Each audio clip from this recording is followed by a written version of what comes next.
Tiff and Eve is different from every other comic on Webtoon, the r/comic subreddit, or any other platform nowadays. And it's not because it deals with trans issues or features openly LGBT characters. That's certainly one of the things that sets it apart. But I'm actually talking about the visuals.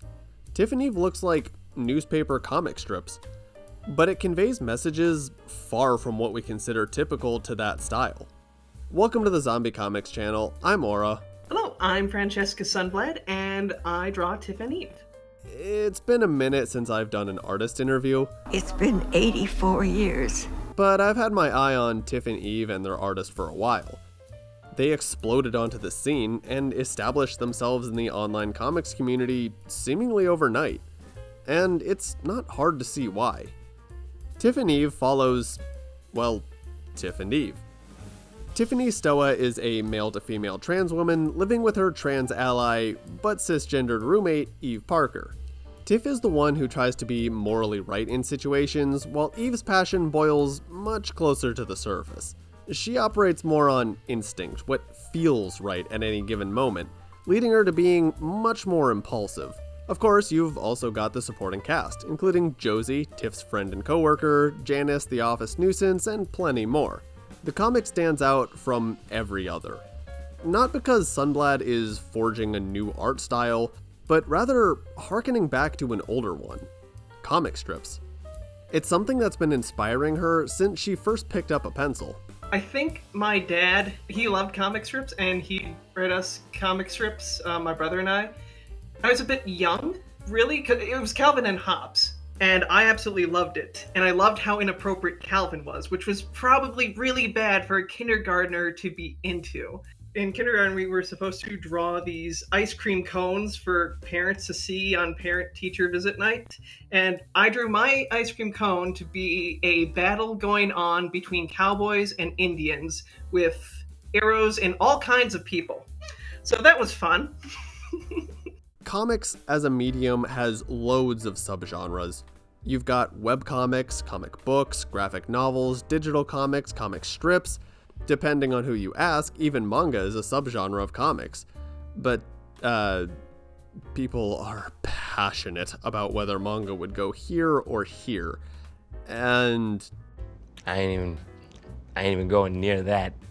But besides that, they're all referred to as simply comics, which, on a broader scale, are a type of sequential art. But despite all being sequential art, each form has its own identity, its own culture, stories, styles, themes, and narratives associated with it. Comic books are associated with superheroes, even though there are plenty without caped crusaders.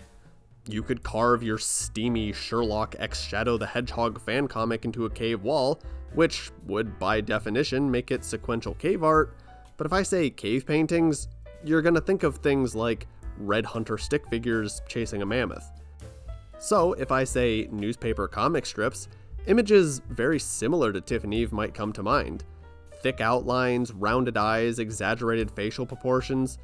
You might even think about the fact that entries are generally episodic and run only 3 or 4 panels, or the usage of limbo, the word for when the backdrop is just a vague color. But Sundblad has moved away from that latter aspect.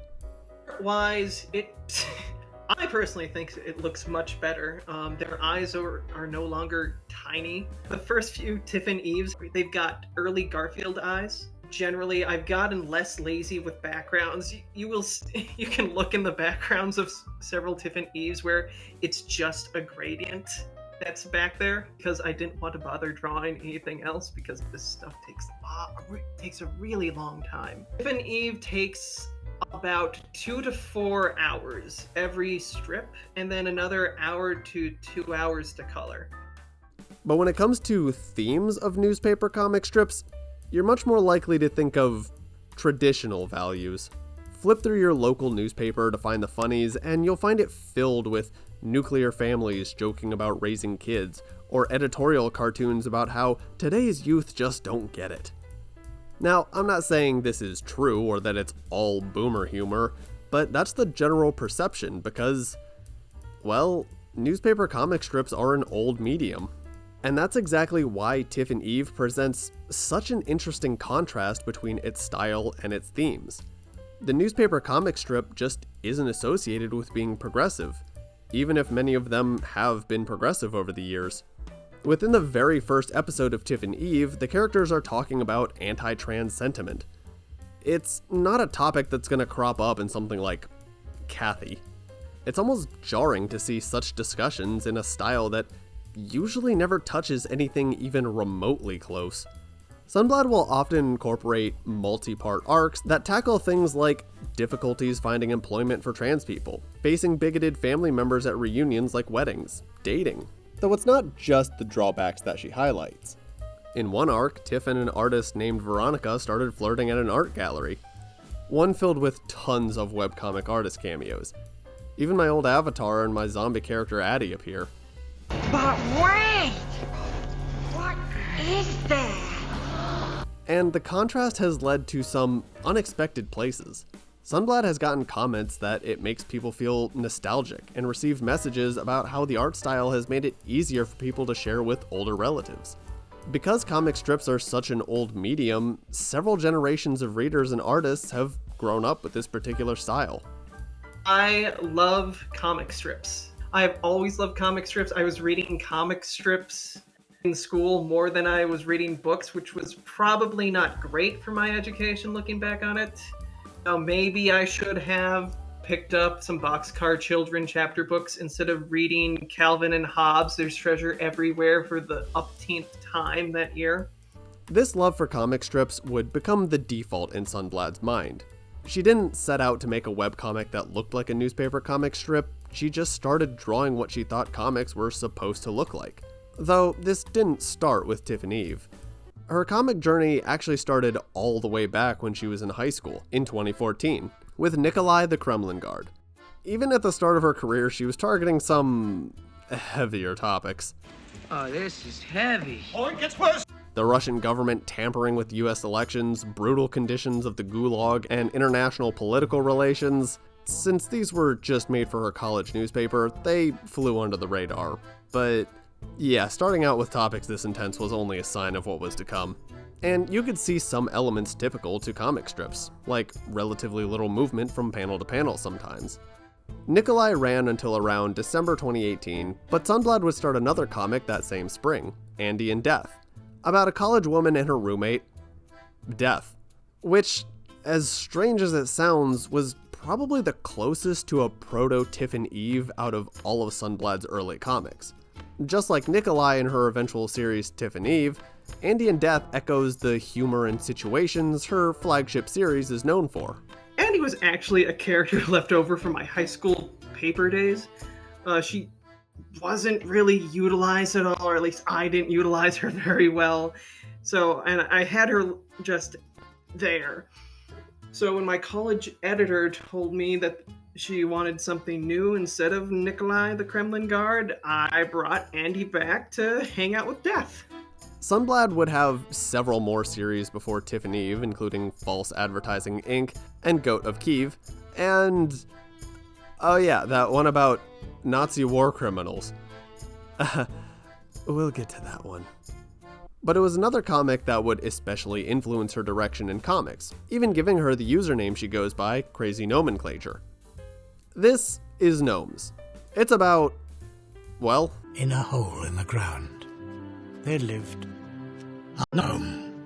it's lawn gnomes doing lawn gnome things. If she had a romance plot, it'd be Romeo and Juliet. It's gnomes, they're gnomes. We're gnomes. First off, get that one out of the way. You know the story. The gnomes are a powerful race. So when I first started posting comics on Reddit, the first comic I wanted to do was this collection of gnomes who lived with each other and had zany adventures, and to reflect that, I wanted to have the name Nomenclature. But somebody already took that, Nomenclature with a G. Crazy Gnomenclature wasn't taken, and I just took that one up. I honestly don't remember what compelled me to start posting them. I think just because I was making comics and I wanted to show them to somebody. I'd been on Reddit for a while and I was familiar with R Comics, but R Comics is pretty intimidating to newcomers. I've stumbled across R Comic strips, which at the time I was posting Gnomes was less than 1,000 people. So I figured that this seemed like a good spot to put my little webcomic. For a while, R Comic strips was like a good place for small creators to just try out their comics. I talked to a couple creators on there who were just doing it casually like me. They're little black and white doodles. I had never intended for Tiff and Eve to be my comic. I intended Spandau Chalet because I liked the darker, the darker premise. So, Spandau Chalet. I guess I better talk about that one. If Tiff and Eve seems like it'd be an odd fit for newspaper strips, the Spandau Chalet is an odd fit for, well, any publisher to pick up. The opening sets the stage. World War II is over. For the atrocities committed across Europe, the last 7 officials of the Third Reich are locked away in Spandau prison. And these are actual war criminals convicted in the Nuremberg trials. And Greg, who is mistaken for the head of the Hitler Youth. Best I can describe it, imagine it as the bastard child of Hogan's Heroes and Hotel Transylvania, with a Mel Brooks level of lampooning the World War II aggressors. What I did with the Spandau Chalet is I worked on it for several months until I had 60 or so comics, and I pared those down to send to actual syndicates, like Andrews McMeel, King Features Creators Syndicate, and they're the people who distribute comic strips to newspapers. So once I'd collected all of my Spandau comics and sent them off, but after I got them all together and sent them off, I realized that I didn't really want to work on Spandau at that time, because, what if they said no? Which they did, obviously. So I started drawing myself. And the reason I did that was because I had been transitioning for about a year at that point, less than a year at that point. And I was having trouble just visualizing myself as a woman. Doesn't feel great. So I thought I would take a little exercise and just keep drawing what I want to look like or what I picture myself looking like in my head. And as I was playing around with that, I started drawing myself in different situations, like drew myself as a witch, a mobster, and I started really enjoying this. And I decided that this would be a fun character to play with. And that's where Tiff came from. Tiff was just me as I pictured myself at that time. And when I first posted the first Tiff and Eve onto our comics, I wasn't expecting anything to come from it, because I was still very much into our comic strips. I thought, maybe a couple of people are going to see this. Maybe I'll get some feedback. They'll probably not pay much attention to it. The response to that first Tiff and Eve had me blown away, and I was not prepared for that at all. I was actually stunned. I remember trying to draw that day, and my hands could not stop shaking from excitement from the reaction I was getting. I know 2.4 thousand isn't a lot for larger creators, but at this time, my mind was blown by this. That there were people who really wanted to see it. So yeah, while Spandau Chalet sounds aggressively different from Tiff and Eve, it kind of led directly into its creation. And despite the tonal whiplash of Gnomes, Spandau Chalet, and Tiff and Eve, they didn't just resemble newspaper comic strips, they were newspaper comic strips. Yes, Sundblad had not 1, not 2, but 3 different webcomics releasing in an actual newspaper. Yes, it's a very small newspaper. I got a connection to that thanks to my dental hygienist. It's really who you know. She knew I'd always loved comics, and I mentioned that I had made a comic, which was Gnomes. She happened to know the editor of this very small local newspaper, and she said, "Oh, she's looking for more stuff. She needs more articles. You should submit your comic," which I did. She was very excited because most of this newspaper is local happenings, not local news, local happenings, like who won bar trivia night, who had who over for dinner. just having a comic strip in her newspaper was very exciting for her, I think. Our deal was I send her a comic each week, and I get a free subscription to the newspaper. That changed about a year ago when I also offered her the Spandau Chalet and Tiff and Eve. So she started running all three of those at once and was giving me $5 a comic a week, which still isn't much, but I'm not going to complain. While she was blowing up online, she had her own little newspaper market completely cornered, though her online presence did take a little bit of time. While she started posting Tiff and Eve comics in March of 2023, it only really took off in October later that year. Though initially, Tiff and Eve wasn't even going to be about Tiff and Eve. When I first was conceiving of Tiff and Eve, Eve was not the second character drawn, Josie was. I had thought of a workplace comedy starring Tiff, and would have been Josie as her work friend, Janice and Mr. Belamonte. That's about as far as I got making their characters. And then, as I was thinking about this, I thought, okay, well, Tiff's at work, but what does she go to after work? And I thought, well, she's living in the city, she probably can't afford her own place right now, so she has a roommate. Okay, who's the roommate? And that's where Eve started to come into fruition. Eve's took a couple of iterations in my sketchbook before I landed on the design we have now. And the first proper Eve was, I believe she was holding a baseball bat, because she seemed like a softball player. Then I thought, she'd probably use that bat for a little distraction. Tiff would get home from work and something has gone wrong. There is window everywhere all over the house and Eve's holding a baseball bat. What has happened? Then I began focusing more on Tiff and Eve, which is where we got Tiff and Eve from. Back when Tiff and Eve was originally going to be more of a workplace comedy, Sundblad intended to call it Transcribed. Get it?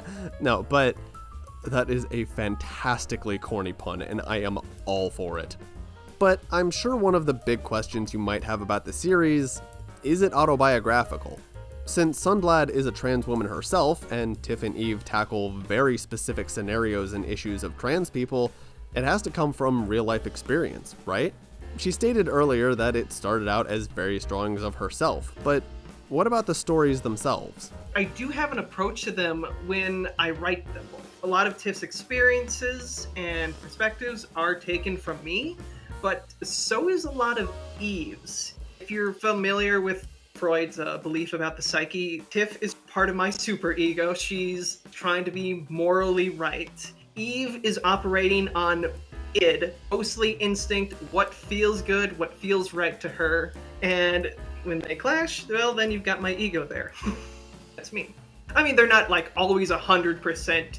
Tiff is always morally right. Eve is always operating off of id. Sometimes Eve has to consider other people's feelings, which she does often. Let's talk about Eve for a second. She's much more impulsive, much more prone to outbursts, acting on righteous justice when someone cheats her or intentionally messes with Tiff. It's led to her doling out quite a few punches in a very cartoonish way. But cartoon violence or not, this has led to a lot of issues for Sundblad herself, on more than one or two occasions. In fact, Tiff and Eve have run into so much controversy, that topic alone can fill its own video. Let me know in the comments if you'd be interested in hearing the spicier drama, because it's a wilder story than you think, and almost killed off the series prematurely. But we're not in that timeline. We're in the one where Tiff and Eve are thriving, so much so that we might be seeing a Tiff and Eve treasury one day. I would at some point want to have a Tiff and Eve treasury out. Not just like a book, a collection of comics. I want to do a good and proper thick treasury, like the kind that Stephen Pastis puts out for Pearls Before Swine, where under most of the strips he will include a little bit of author commentary. I started reading Pearls Before Swine at a very early age. It was one of my inspirations. It was one of the inspirations for Spandau Chalet because it dealt with dark humor. I'm sure you've seen plenty of collections for every newspaper comic strip, from Peanuts to The Family Circus. Since these series are so recognizable, plenty of them have collections, treasuries, and some even get animated series. So it's only fitting for Tiff and Eve to follow in the footsteps of the medium that inspired them. Well, partially. It's not like it's getting animated anytime soon. Or I'm completely wrong. Yeah, literally while writing the script for this video, Tiff and Eve reached 1 million reads on Webtoon. It was time to celebrate. She unveiled a whole week of collaborating with other artists like Dewaki, M. Snail, Graceland West, Oatmink, Off and Outer White Space, MI3 Comics, Fungi, and After Death Comics. And actually, I guess I'm in there too, technically. But one thing not even Sundblad herself was expecting was an animated adaptation for a Tiff and Eve comic. On June 17th, 2024, Sundblad received this short animation of comic number 95, You Make Me Feel, from dedicated fan and animator, Irham Wisesa. I'm sure I butchered that name. In the comic, Tiff is singing Aretha Franklin's You Make Me Feel Like a Natural Woman to her bottle of estrogen, and apparently doing so at an ungodly hour of the morning as a barely conscious Eve shuffles in with a cup of coffee. The animation even added a little twirl for Tiff. While the whole thing is only 6 seconds long, and mostly made up of keyframes, it shows just how well the comic could conquer yet another medium. During our interview, there was a joke about me being glad I could claim I was the first to interview her before there was a Tiff and Eve animated series on Netflix one day. It reaches older generations with a more familiar style, new generations with its message. Why not an even wider audience in the world of animation and streaming? I mean, it'd probably get canceled after half a season because it's anything but Big Mouth, but it'd still be pretty fucking cool.